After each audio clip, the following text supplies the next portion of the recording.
Assalamualaikum warahmatullahi wabarakatuh. Salam dan bahagia. Kami dari kelompok 5, anggotanya terdiri dari saya, Anggoro Joko Prasetyo dengan NIM 202 0015 109 dan Mbak Intan Tiara Dewi dengan NIM 202 0015 100. Baik, di sini kami akan melakukan presentasi dengan dua materi yang berjudul Sistem koordinat kartesius dan sistem koordinat kutub. Nah, jadi sistem koordinat kartesius akan dibacakan oleh saya sendiri, Anggoro Joko Prasetyo, dan berikutnya sistem koordinat kutub akan dibacakan oleh Mbak Intan Tiara Dewi. Sistem koordinat kartesius. Nah, jadi sistem koordinat kartesius itu adalah suatu cara untuk menentukan tempat kedudukan titik atau benda baik pada bidang datar maupun ruang.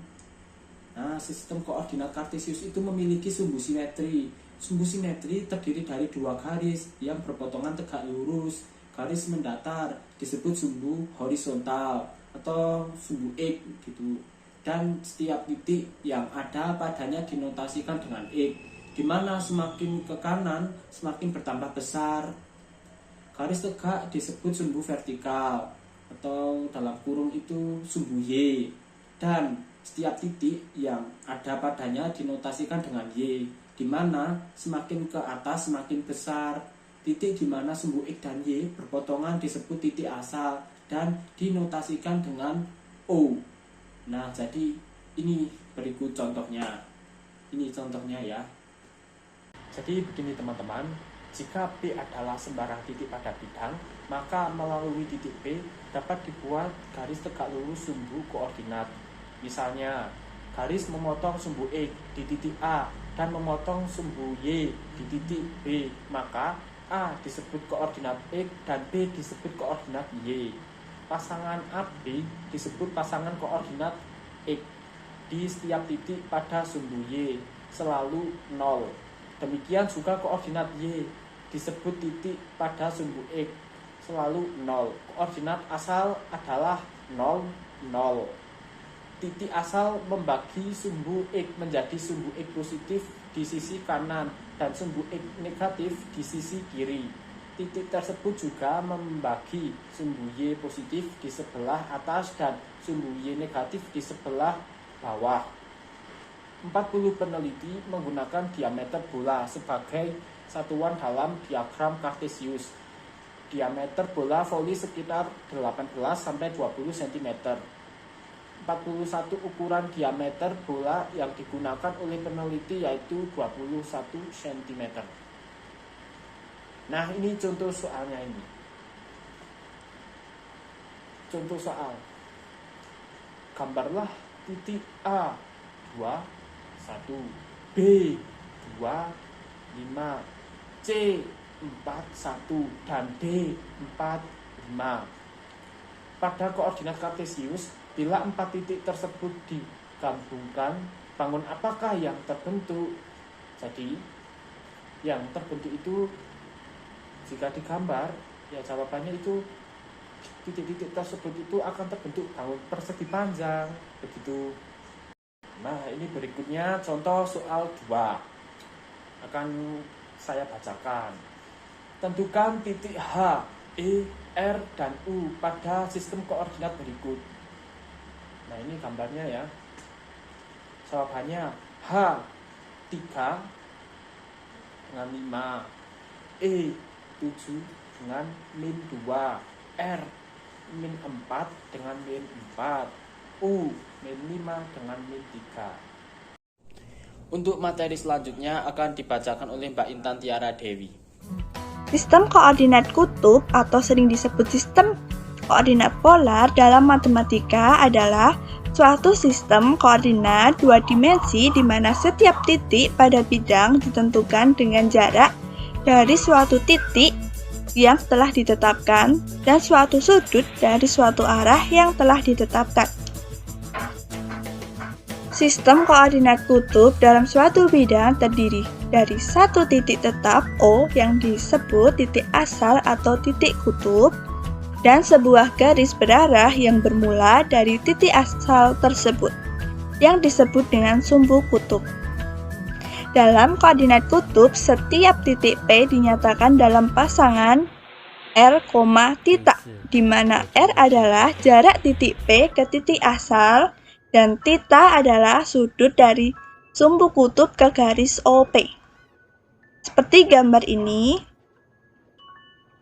di mana titik asal atau O dengan R jarak titik P ke titik asal dan theta sudut dari sumbu kutub ke garis OP. Sumbu kutub ke garis OP.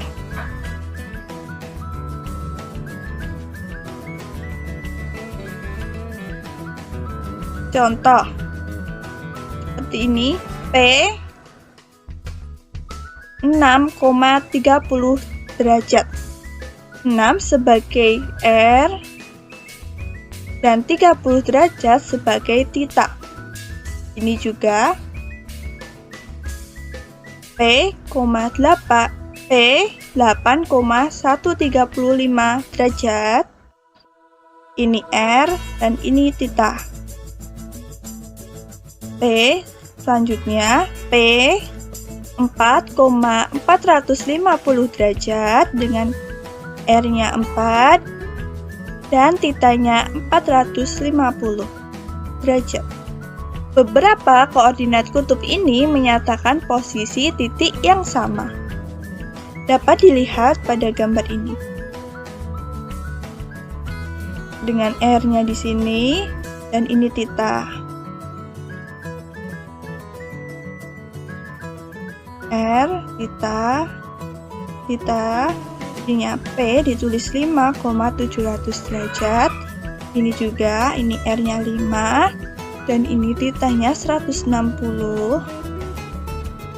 Tulis P negatif 5,160 derajat. Selanjutnya ini dengan R-nya 5 dan theta-nya min 200. Ditulis P min 5, min 200 derajat.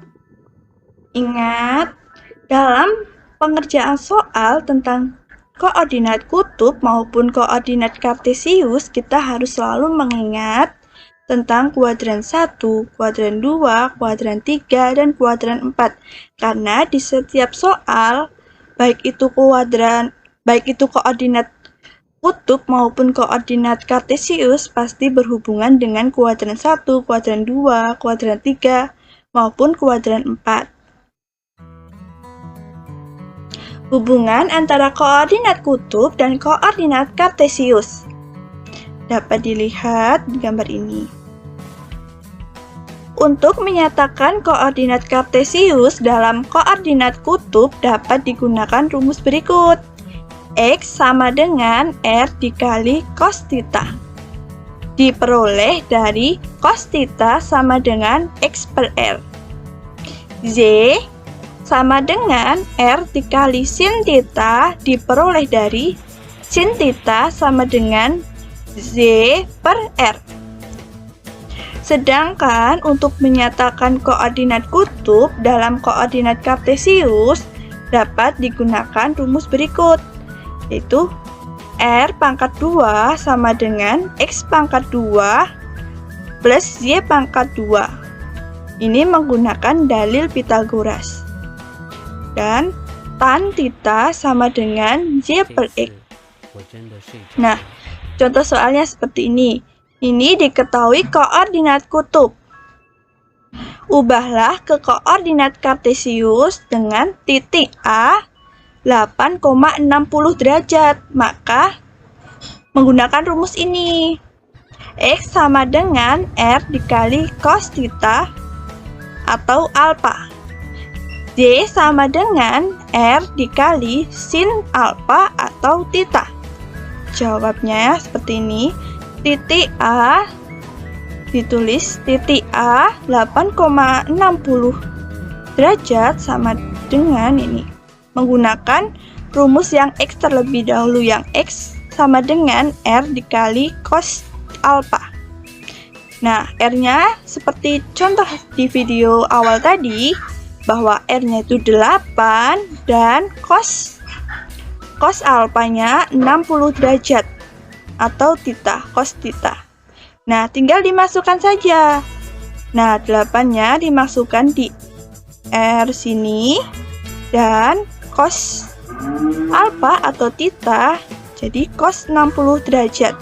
Nah, cos 60 derajat tadi berapa? Tinggal kita lihat.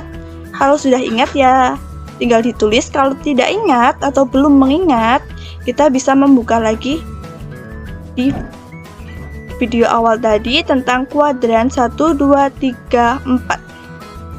Tadi kita cari apa? Kita cari cos 60 derajat. Cos 60 derajat itu berapa? Nah, kita bisa lihat ini cos 60 derajat. Oh, jadi cos 60 derajat itu sama dengan 1/2 atau setengah. Kita bisa kembali lagi ke soal. Nah, tinggal ditulis saja cos 60 derajat itu 1/2. Tinggal dikalikan. 8 dikali 1/2 sama dengan 4. Jadi, X sama dengan 4. Selanjutnya, Z menggunakan rumus Z sama dengan R dikali sin alfa atau theta. Nah, tinggal dimasukkan saja. R-nya kan 8, dimasukkan ke sini. Dan sin 60 derajat. Nah, sin 60 derajat itu berapa? Kita bisa membuka lagi di kuadran ini. Sin 60 derajat. Sin 60 derajat itu jadi 1/2 akar 3. Oh, jadi itu 1/2 akar 3. Mari kita kembali ke soal. Nah, tinggal dimasukkan saja. 1/2 akar 3. Jadi, 8 dikali 1/2 akar 3 itu berapa? Nah, tinggal dicoret gini. 8. Nah, jadi Z sama dengan 4 akar 3. Jadi, A 8,60 derajat sama dengan A 4,4 akar 3. Untuk soal berikutnya, nah ini diketahui koordinat kartesius. Ubahlah ke koordinat kutub dengan titik A 4,4 akar 3. Maka R sama dengan akar X pangkat 2 ditambah Z pangkat 2. Terus ini tan theta atau tan alfa sama dengan Y per X. Jawab. Titik A 4,4 akar 3. Nih, ditulis dulu. R sama dengan akar 4 pangkat 2 ditambah 4 akar 3 pangkat 2. Nah, ini kan diketahui 4 itu sebagai X dan 4 akar 3 itu Z. Nah, tinggal ditulis saja. Nah, ini R. 4 pangkat 2 sama dengan 16. Nah, tinggal dimasukkan saja sini. Nah, terus 4 akar 3 pangkat 2 itu berapa? Nah, ini 48. 48 tinggal dimasukkan di sini. Sehingga akar 16 ditambah 48. Nah, ini dijumlahkan saja. 16 ditambah 48 itu berapa? Berapa? Nah, ini kan jumlahnya 64. Jadi, akar dari 64 sama dengan 8. Tinggal tulis saja. R sama dengan 8. Nah, selanjutnya tan alfa sama dengan Z per X. Tan alfa sama dengan Z kan sudah diketahui tadi kan, yaitu 4 akar 3. Nah, untuk X itu 4, tinggal ditulis saja. Nah, tinggal tulis 4 akar 3 per 4. Nah, ini disederhanakan jadi sini. Coret. Nah, tan alfa sama dengan akar 3. Karena ini sudah habis dicoret tadi ya. Jadi tinggal akar 3. Nah, akar 3 itu berapa? Mari kita cek di kuadran tadi. Nah, tan 60 derajat sama dengan ini akar 3. Tan akar 3 itu sama dengan 60 derajat. Nah, kita kembali lagi ke soal tadi. Nah, sudah diketahui kan bahwa tan akar 3 itu, nah ini, jadi alfa atau theta 60 derajat. Nah, tulis.